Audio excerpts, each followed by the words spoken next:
Rencana pembatasan BBM bersubsidi kembali mengemuka usai dilontarkan Menteri Energi dan Sumber Daya Mineral Bahlil Lahadalia. Bahlil menyatakan pembatasan BBM subsidi bakal berlaku 1 Oktober. Bahlil menyebut kebijakan ini perlu segera dilakukan karena banyak yang tidak tepat sasaran. Kami kutip dari Kompas.com Selasa 27 Agustus, Bahlil bilang, "Ya, memang ada rencana begitu, diterapkan 1 Oktober 2024. Karena begitu aturannya keluar, permennya keluar, itu kan ada waktu untuk sosialisasi." Presiden Joko Widodo menegaskan wacana pembatasan BBM per 1 Oktober 2024 masih dalam tahap sosialisasi. Langkah ini tengah digodok untuk menghemat anggaran negara. Menurut Jokowi, pemerintah masih akan melihat dinamika di lapangan sebelum mengambil keputusan soal pembatasan BBM. Saya kira kita masih dalam proses sosialisasi, kita akan melihat di lapangan seperti apa. Belum ada keputusan, belum ada rapat. Pertimbangan sama urgensinya apa sih Pak? Apa? Pertimbangan dan urgensinya apa untuk apabila melakukan pembatasan ini Pak? Yang pertama, ini berkaitan nanti ya, utamanya di Jakarta itu dengan polusi. Yang kedua, kita juga ingin agar ada efisiensi di APBN kita, terutama untuk yang 2025. Ya. Sementara itu, Menteri Keuangan Sri Mulyani menyatakan pemerintah belum membahas belait pembatasan bahan bakar minyak bersubsidi jenis Pertalite. Belum dibahas Sampai saat ini? enggak. Sebenarnya alasannya juga Pak Presiden mengatakan bahwa pembatasan subsidi itu untuk anggaran di APBN 2025 itu. 2025 sedang dibahas dengan DPR, tidak ada pembahasan itu. Hingga April 2024, realisasi penyaluran Pertalite mencapai 10 juta kiloliter atau sekitar 31,63% dari kuota 2024 sebesar 31,7 juta kiloliter. Sementara penyaluran solar dengan periode yang sama mencapai 5,57 juta kiloliter atau sekitar 30,12% dari kuota 2024 sebesar 19 juta kiloliter. Untuk subsidi BBM dan LPG di tahun 2024, pemerintah menganggarkan 113,3 triliun rupiah. Angka ini lebih rendah dari anggaran di tahun sebelumnya yang mencapai 138 triliun rupiah. Sebelumnya pemerintah sempat merevisi peraturan Presiden nomor 191 tahun 2014 tentang penyediaan, pendistribusian, dan harga jual eceran BBM untuk memperbaharui pengaturan pembelian BBM subsidi. Menurut Menteri ESDM Bahlil Lahadalia, nantinya peraturan terkait pembelian BBM bersubsidi akan diatur dalam peraturan Menteri ESDM, bukan lagi Perpres nomor 191 tahun 2014. Tim Liputan Kompas TV.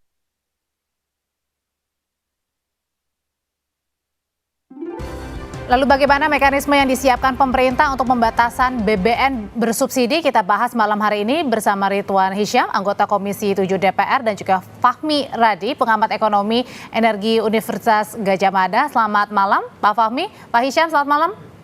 Malam Mbak Utri. Selamat malam. Ya. Mbak Hisyam. Pak Fahmi, ketemu lagi. Ya.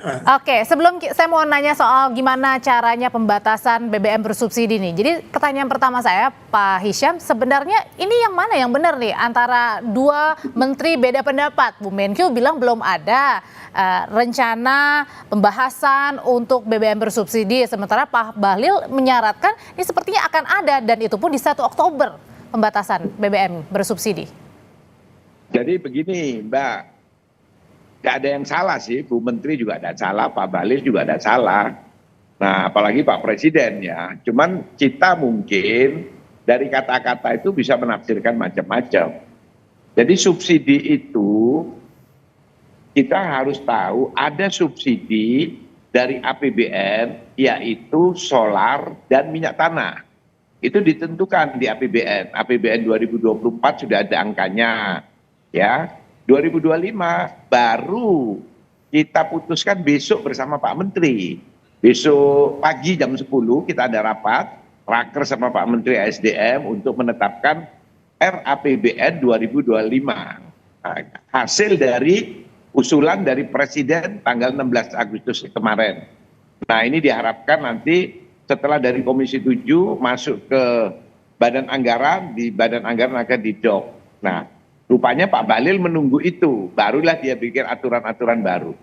Nah, Jadi- untuk 1 Oktober itu dari peraturan presiden jadi dibuat peraturan permen itu adalah memberi penegasan atas pembatasan itu, karena pembatasan itu sekarang sudah ada dari dulu tapi tidak tegas pelaksanaannya di lapangan. Nah, Jadi sehingga ketok Pak palunya Bahlil benar nih, akan membuat- 1 Oktober ini ada pembatasan dengan beberapa mekanisme nanti. Bukan pembatasannya memang sudah dibatasi. Oh, ya. Cuman ya pelaksanaannya itu tidak tertib gitu. Nah, nanti Permen akan membuat lebih detail. Contohnya yang boleh beli itu ini, yang ini tidak boleh. Nah, ada lagi yang Pertalite tadi disebutkan itu tidak disubsidi oleh pemerintah. Itu adalah penugasan pemerintah kepada Pertamina untuk membuat Oke. BBM yang murah. Makanya dia bikin konsep Pertalite, ada B30, Dan ada harusnya ini B40, juga tepat dan sasaran macam-macam. maksudnya gitu ya. Itu adalah penugasan kepada Pertamina, tidak disubsidi. Itu rekayasa Pertamina di dalam rangka untuk membuat harga murah, BBM yang murah. Itulah Pertalite. Jadi ada penugasan Pertamina, satu, ada lagi subsidi. Subsidi itu cuma minyak tanah sama solar, dan Pak. satu lagi LPG. Nah, ini yang harus clear gitu loh. Oke. Jadi tidak salah Bu Menteri bilang nggak ada. Ya memang nggak dibahas, orang ini cuma Oke, artinya adalah ini hanya cuman lebih diperjelas lagi ya pembatasan Diperjelas. subsidi BBM Contohnya lagi ya, seperti apa? Sekarang coba kita lihat banyak orang beli dengan CC yang besar. Ya nanti Syam. mungkin ini masih mungkin ya, karena masih tunggu 1 Oktober Pak Menteri kan bikin permen itu. Mungkin dibatasi maksimal yang 1.500 cc ke bawah boleh beli. Yang di atas itu tidak boleh. Nah, seperti kayak gitu-gitu pembatasannya. Oke, Ya. oke, kalau gitu saya mau ke Pak Fahmi kalau gitu. Pak Fahmi, kalau dari tadi mempertegas ya, karena kan pembatasan sudah ada, cuman ini mempertegas aja mekanismenya seperti apa. Nah, sebenarnya apakah ini juga artinya, karena kan sebelumnya juga ada wacana untuk kenaikan harga BBM kan akhirnya tidak jadi, makanya ini pembatasan ini sangat diperketat sekali nih untuk mekanismenya baru sekarang ini. Kalau tadi Pak Isa mengatakan tidak ada menteri yang salah, apalagi presiden, menurut saya yang salah Presiden Jokowi gitu ya. Tidak secara tegas mengambil keputusan, padahal wacana ini kan sudah berulang kali. Sebelumnya Pak Luhut mengatakan 17 Agustus ada pembatasan, Jokowi mengatakan belum terpikirkan gitu ya. Sekarang Pak Bahlil mengatakan 1 Oktober ada pembatasan, Jokowi juga mengatakan belum dibahas. Nah, ini mana yang benar gitu ya. Nah, padahal menurut saya itu sangat urgen untuk segera membatasi BBM bersubsidi tadi gitu ya. Karena yang salah sasaran terhadap BBM subsidi itu jumlahnya besar sekali. Sekitar Besar, betul. 10 triliun itu per tahun. Nah, itu yang mesti harus selamatkan, dan cara menyelamatkan tadi adalah dengan membatasi, bukan dengan menaikkan. Kalau menaikkan secara serentak itu akan punya dampak terhadap inflasi, menurunkan daya beli. Tapi kalau dibatasi, ini adalah kenaikan harga BBM yang dilokalisir gitu ya. Artinya yang tidak berhak itu harus pindah ke Pertamax yang harganya lebih mahal. Nah, ini secara signifikan itu tidak mempengaruhi inflasi karena jumlahnya tidak banyak, tidak mengurangi daya beli karena pemilik mobil-mobil mewah tadi itu sebagian kan menengah ke atas. Jadi tidak ada alasan bagi pemerintah untuk menunda lagi gitu ya, supaya ini ada kepastian kapan itu harus dibatasi itu. Audrey. Kalau gitu berarti sudah ketok palu nanti besok akan 1 Oktober nih berlaku. Mekanismenya kayak gimana? Jadi mestinya ya Mbak Devi ya, 1 Oktober itu ini kemungkinan ya, itu proses administrasi di Kementerian ESDM, karena itu kan untuk membuat permen kan harus ada koordinasi sama Kementerian Hukum dan HAM dan lain-lain. Tapi pembatasan itu harusnya sudah bisa dimulai sekarang dengan perpres itu aja sudah bisa, cuman mungkin tidak tegas dalam artian pengawasnya yang kurang apa. Karena kan kurang selama bisa ini Pak Hisham menindak. kalau kita ada di Pertamina begitu kan memang sudah tahu ya jelas kalau Pertalite ini adalah BBM bersubsidi begitu. Nah, kenapa? Enggak, tidak disubsidi. Ini yang makanya saya bilang bahwa masyarakat banyak yang tidak tahu. BBM Pertalite itu tidak disubsidi oleh APBN. Ya, APBN yang disubsidi itu hanya minyak tanah dan solar dan LPG. Pertalite itu adalah rekayasa dari Pertamina untuk membuat BBM murah. Jadi penugasan, ada B30 dia pakai apa namanya energi hijau di situ. Jadi itu tidak ada subsidi di situ. Itu Pertamina sendiri merekayasa. Seandainya Pertalite itu naik, tidak ada masalah. Itu hanya Pertamina. Kalau Pertamax memang kan sudah bebas. Nah, cuman Pertamina karena ditugaskan oleh pemerintah membuat harga yang murah, maka Pertamina untuk menaikkan itu biasanya koordinasi. Tapi tidak ada subsidi di situ. Oh, tidak ada subsidi? Banyak masyarakat yang melihat Pertalite itu disubsidi, tidak disubsidi. Coba tunjukkan di mana subsidinya. Saya angka-angkanya ada, cuman kalau saya sampaikan kan terlalu panjang sini. Berapa yang disubsidi oleh pemerintah untuk minyak tanah, berapa yang untuk solar, biasa LPG, ada semuanya. Dan itu tidak bisa dirubah. Makanya Menteri Keuangan bilang tidak ada. Ya memang Menteri, kan harus kalau dirubah Menteri Keuangan tahu. Nah DPR kalau gitu juga tahu. Ini beda lagi nih Pak Fahmi nih antara sebenarnya kita tahunya bersubsidi tapi ini ternyata tidak subsidi, dan udah gitu beda juga pandangan. Tadinya sebelumnya harusnya dibentuk dituang dalam Perpres, malah ini jadi peraturan menteri. Iya, saya katakan Pak Hisam tadi tidak salah juga gitu ya. Tetapi penetapan harga Pertalite dan solar itu kan yang menetapkan pemerintah. Kalau kemudian Pertamina menjual di bawah harga keekonomian, maka pemerintah melalui APBN membayar kompensasi ke Pertamina yang ini sama juga dengan subsidi tadi, dan jumlah itu sudah sangat besar gitu ya. Maka menurut saya pembatasan tadi harus segera dilakukan. Nah, untuk itu apa yang harus dilakukan pemerintah? Pertama, menetapkan mekanisme seperti apa. Nah, kemudian kedua, aturannya. Kalau tadi dari Perpres dibanding Permen, saya kira menurut saya lebih baik supaya lebih cepat juga itu. Dan yang ketiga yang tidak kalah pentingnya adalah sosialisasi ke konsumen.